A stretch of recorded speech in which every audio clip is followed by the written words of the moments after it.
We have a very dramatic gospel story today, which I think is, as so often is the case, it is telling us something about God, and it's telling us something about ourselves and how we should live.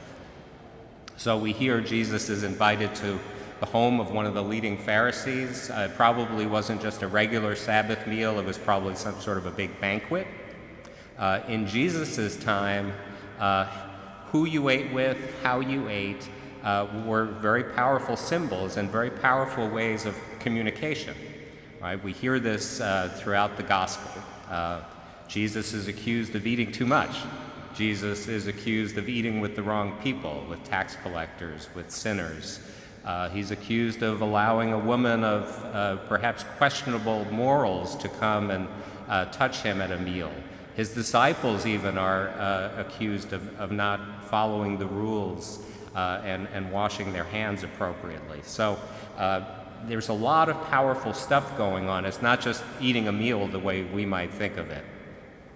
Now, most meals of this type in antiquity or in Jesus' time were attended by people of the same social class.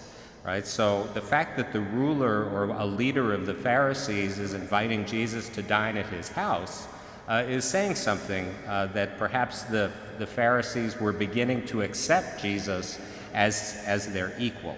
That might be the case. It might also be the case that they were just trying to catch him doing something wrong, right? Because we hear that at the very beginning of the gospel.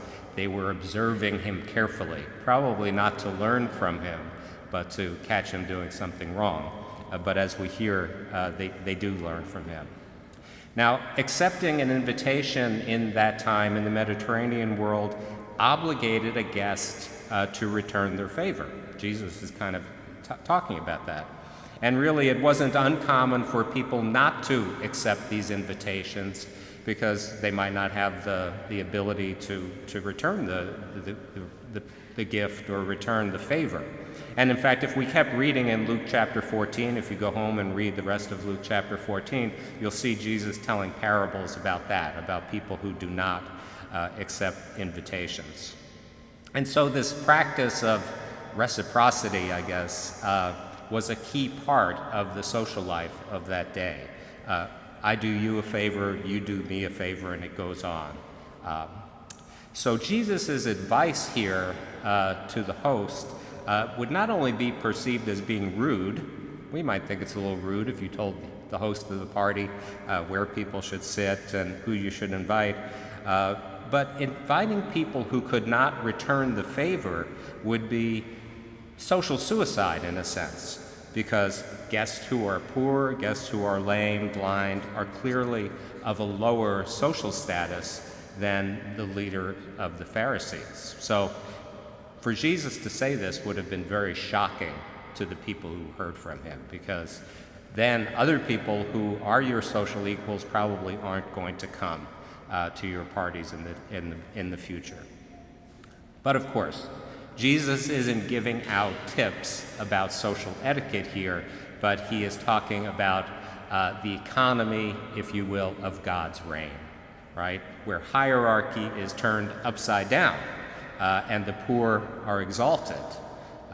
We remember the words of our Blessed Mother right at the beginning of St. Luke's Gospel in her great Magnificat, right? When she is pregnant with the child Jesus and she goes to her cousin Elizabeth and she sings that song of praise, and she talks about how the mighty have been brought down from their thrones and the lowly have been lifted up. And that's God's reign. That's the way it is in God's economy, not in the economy of then, and certainly not in the economy of now. Now, what is Jesus telling us, or what do I think Jesus is telling us? It almost sounds like he's saying, pretend to be humble. But I definitely don't think that's the case. I think he is giving us guidance in how we might hear God, like the host of the party, saying, come up higher. How would God say, come up higher to us? And Jesus is telling us that there's only one way. Realize that we are poor and that we need the Lord's riches. Realize that we are crippled and that we need the Lord to straighten us out. metaphorically. Realize that we are blind and need the Lord to open our eyes, to enlighten us. And how do we do that? Well, St. Bernard of Clairvaux said, the three most important virtues are humility, humility, and humility. And we see and hear that in our first reading today from the book of Sirach. My child, conduct yourself with humility. Well, and how do we do that? Well, I think the simplest answer is to follow Jesus, right? Jesus' whole life is a lesson in humility, and Jesus turns to each one of us and says, learn from me and follow me. Now, for myself, I think the most powerful description of Jesus' life of humility comes from St. Paul in his letter to the Philippians, when he's reciting probably a very ancient hymn that Christians had recited or perhaps sung before that.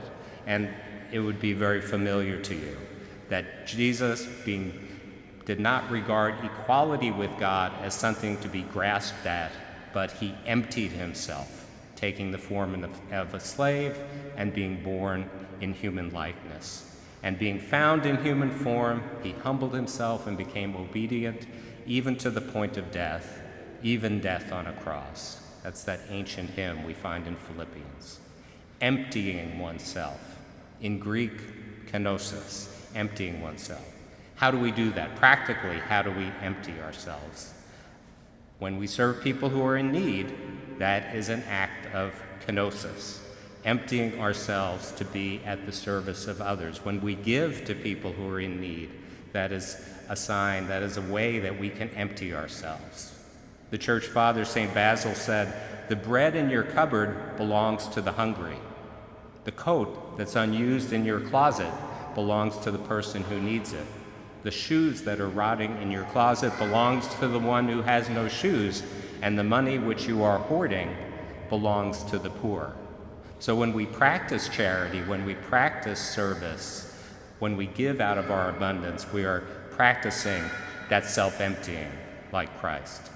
On the front of the bulletin today, we have a photograph of the Holy Father doing exactly that. He's at a soup kitchen or something, and he's actually pouring water. But that's a form of self-emptying for the Holy Father to do that. Another powerful form of self-emptying is coming to the sacraments.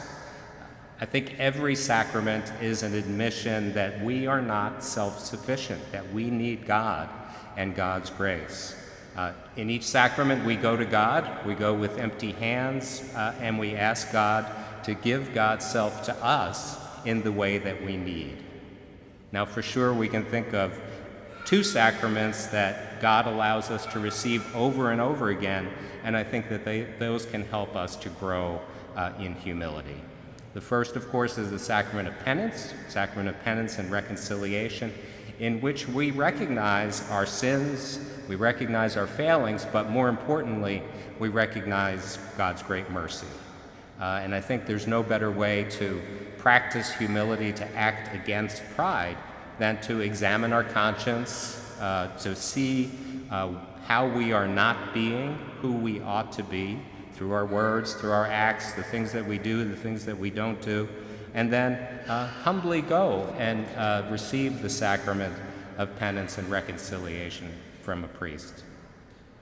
The second sacrament is the one that we're about to receive, and that is the Eucharist, which is probably the greatest means of where we can learn about Jesus, about being meek and humble.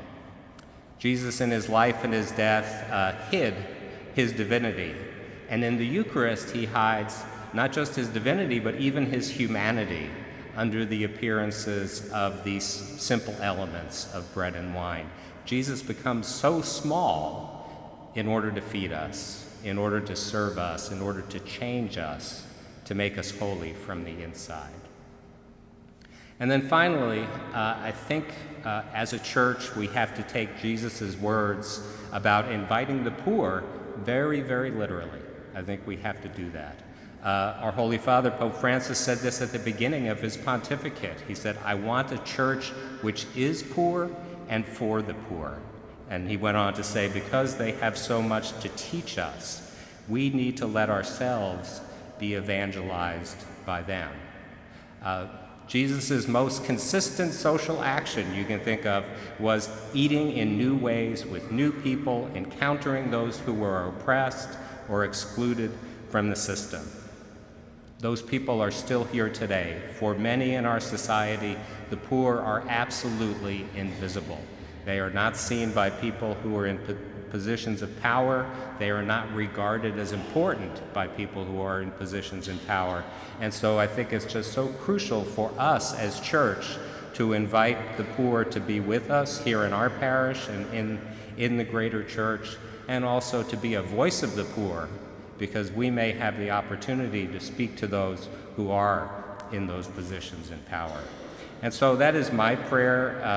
I pray fervently that our parish, that St. Pius today and in the future, will never be invisible to the poor, and the poor will never be invisible to us. And as we go through this All Things New process, that again, the poor will be invited to be a part of that process so that they will be visible and we will be visible to them.